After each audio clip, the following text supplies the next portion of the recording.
ओम शांति। सुप्रभात।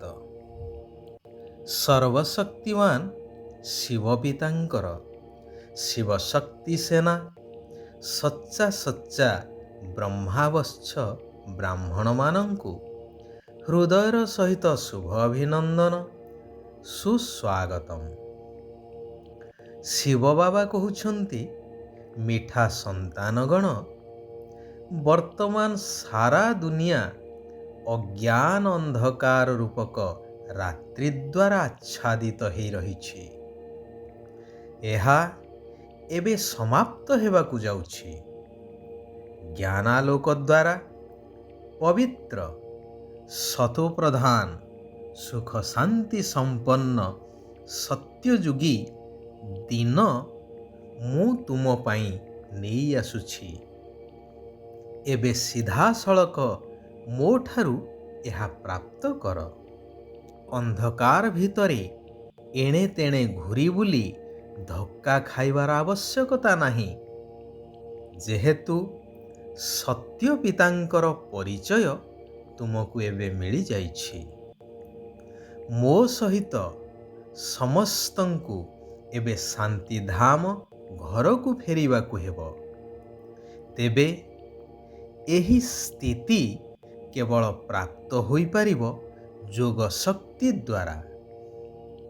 एही जोग शक्तिर महात्म्य अनेक कथा वस्तु पोथी पुराण आदि आमे शुणिछे। जेपरिकी मुनि ऋषि माने तांकर जोग शक्ति द्वारा हिंस्र जीव जंतु को मध्य वश करि पारुथिले। एपरिकी परिवेश बा प्रकृति को मध्य वश करि पारुथिले। ताहा हेउछि पुणी तत्व जोग बा हठ जोग द्वारा। आहुरी एक मुख्य कथा मध्य हेउछि जे ब्रह्मा संकल्प द्वारा सृष्टि रचना करिबा। संकल्प द्वारा सृष्टि रचना करिबा अर्थात संकल्प सही भली सिद्ध हेबा दरकार। तेणु सही भली संकल्प सिद्ध सेतेबेले ही थाए जेतेबेले तपोबल द्वारा आत्मिक शक्ति जाग्रत हुए। तेबे जहा गायन अछि कि भारतर प्राचीन राजयोग अर्थात जेउ जोग द्वारा राज्य प्राप्त ही थाए ताहा समस्तंकु स्वीकार करिवा को हेबो। यह कौनसी अंधविश्वास नुहे। वर्तमान स्वयं निराकार परमात्मा शिव भगवान आसीछंती भारतर सही प्राचीन सहज राजयोगर शिक्षा प्रदान पूर्वक पुनः एई धरा पृष्ठरे सत्ययुगी स्वर्गराज्य स्थापन करिबा पाई। सेथिपाई भगवान कहउछंती निजकु शरीर ठारू अलगा ज्योतिर्बिंदु आत्मा निश्चय करी निराकार ज्योतिर्बिंदु परमात्मा पितांकु अति कमरे 8 घंटा मने पकई चाल। एही जोगर अभ्यास करी चाल, तेबे आपणा छाए विश्व कल्याणर सेवा होई चलिबो। कारण एही जोग अभ्यास द्वारा सारा विश्वरे पवित्रता और शांतिर तरंग परिव्याप्त होई थाए। जन्म जन्मांतरर विकर्म जहा आत्मारे भरी हेई रहिछि ताहा समाप्त होई थाए एवं आत्मा दैवी गुण संपन्न होई सत्ययुगी दैवी दुनिया रे उच्च पद प्राप्त होई थाए। तेणु एही आत्मिक यात्रा रे केबे भी थकी जाओ नाही। देहर स्मृति को भूली देही अभिमानी बा आत्म अभिमानी हेबार निरंतर अभ्यास करि चाल। गीतरे मध्य सचेतनतार वार्ता दे चलुछंती ना कि रात के राही थक मत जाना सुबह का मंजिल दूर है नहीं। अर्थात ଭକ୍ତି ମାର୍ଗର କଳିଯୁଗୀ ରାତ୍ରିର ପଥିକ ଥକି ଯାଅ ନାହିଁ। ଏହି ରାତି ଏବେ ଶେଷ ହେବାକୁ ଯାଉଛି ଏବଂ ସତ୍ୟଯୁଗୀ ନୂଆ ସକାଳ ଆଉ ଦୂର ନାହିଁ। ଗାୟନ ଅଛି, ଭଗବାନ ଅନେକ ଧର୍ମର ବିନାଶ କରି ଏକ ସତ୍ୟ ଧର୍ମର ସ୍ଥାପନା କରୁଛନ୍ତି। ତେବେ ଭଗବାନ କହୁଛନ୍ତି, ମୁଁ ତୁମମାନଙ୍କୁ ଅଧାକଳ୍ପ ଅର୍ଥାତ୍ 2 ଯୁଗ ସମ୍ପୂର୍ଣ୍ଣ ସୁଖ ଶାନ୍ତିର ସମ୍ପତ୍ତି ଦେବା ପାଇଁ ପ୍ରଥମେ ତୁମକୁ ସଚ୍ଚା ବ୍ରାହ୍ମଣ ଧର୍ମର କରାଉଛି, ଅର୍ଥାତ୍ ବ୍ରାହ୍ମଣ ଧର୍ମ ସ୍ଥାପନ କରୁଛି। ପୁଣି ଦେବତା ଏବଂ କ୍ଷତ୍ରିୟ ଏହିପରି 3 ଧର୍ମର ସ୍ଥାପନା ଏକା ସାଥିରେ କରୁଛି।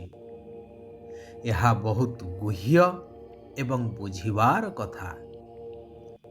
ସତ୍ୟର ରହସ୍ୟକୁ ନ ଜାଣିଥିବା କାରଣରୁ ଏପଟେ ଗୀତାରେ କୃଷ୍ଣ ଭଗବାନ ବାଚ ଲେଖିଦେଇ ସେପଟେ ଗୀତା ଉପରେ ହାତ ରଖି ମିଥ୍ୟା ସତ୍ୟ ପାଠ ବା ମିଥ୍ୟା ପ୍ରତିଜ୍ଞା ମଧ୍ୟ କରୁଛନ୍ତି। ସେହିମାନଙ୍କୁ ପ୍ରଶ୍ନ ପଚାରିବା ଦରକାର କି ଶ୍ରୀକୃଷ୍ଣ ବର୍ତ୍ତମାନ ହାଜିର ନାଜିର ଅଛନ୍ତି ନା ନିରାକାର ପରମାତ୍ମା ହାଜିର ନାଜିର ଅଛନ୍ତି?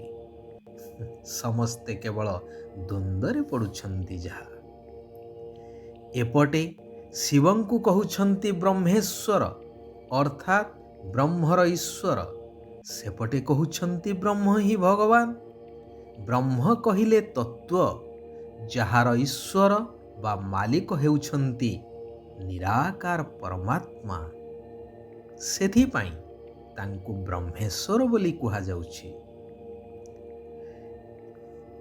କିନ୍ତୁ ମାନବକୃତ ବିଭିନ୍ନ ଶାସ୍ତ୍ର ଆଦି ପଢ଼ି ମନୁଷ୍ୟଙ୍କର ଆଜି ଅଡ଼ୁଆ ସୂତାର ଖିଅ ଖୋଜିଲା ପରି ଅବସ୍ଥା ହେଇଯାଇଛି।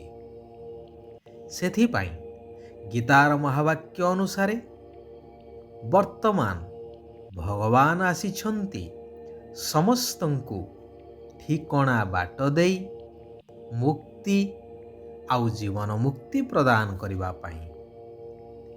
ତେଣୁ ସମ୍ପୂର୍ଣ୍ଣ ନିଶ୍ଚୟ ବୁଦ୍ଧି ଆତ୍ମା ହୋଇ ଦୃଢ଼ ସଂକଳ୍ପ କରିବାର ଅଛି ଯେ ଶିବ ବାବାଙ୍କର ହାତ କେବେ ହେଲେ ଛାଡ଼ିବି ନାହିଁ। 5 ବିକାର ରୂପୀ ମାୟା ରାବଣର ବନ୍ଦିଶାଳାରୁ ମୁକ୍ତ ହେବା ପାଇଁ ଶିବ ବାବାଙ୍କର ଶ୍ରୀମତକୁ ସର୍ବଦା ପାଳନ କରିବାର ଅଛି। ମନ୍ଦିର ଯୋଗ୍ୟ ଅର୍ଥାତ୍ ଦେବୀ ଦେବତା ସଦୃଶ ହେବାର ପୁରୁଷାର୍ଥ କରିବାର ଅଛି।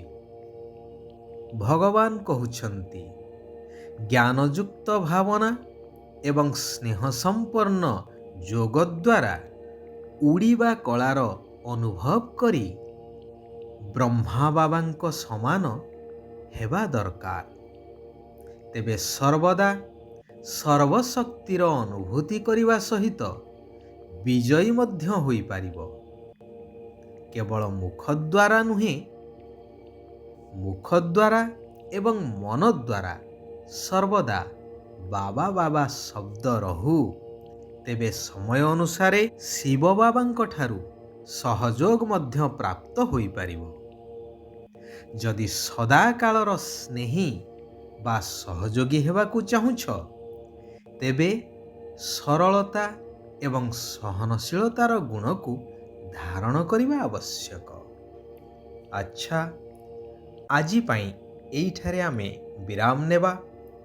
ଆସନ୍ତାକାଲି ପୁନଃ ଆମେ ସମସ୍ତେ ଏକତ୍ରିତ ହେବା ସେହି କଲ୍ୟାଣକାରୀ ପରମାତ୍ମାଙ୍କର କଲ୍ୟାଣକାରୀ ମହାବାକ୍ୟକୁ ଜୀବନର ଧାରଣା ସ୍ୱରୂପରେ ପରିବର୍ତ୍ତନ କରି ନିଜ ଜୀବନକୁ ସାର୍ଥକ କରିବା, ସାରା ବିଶ୍ୱର କଲ୍ୟାଣ କରିଚାଲିବା।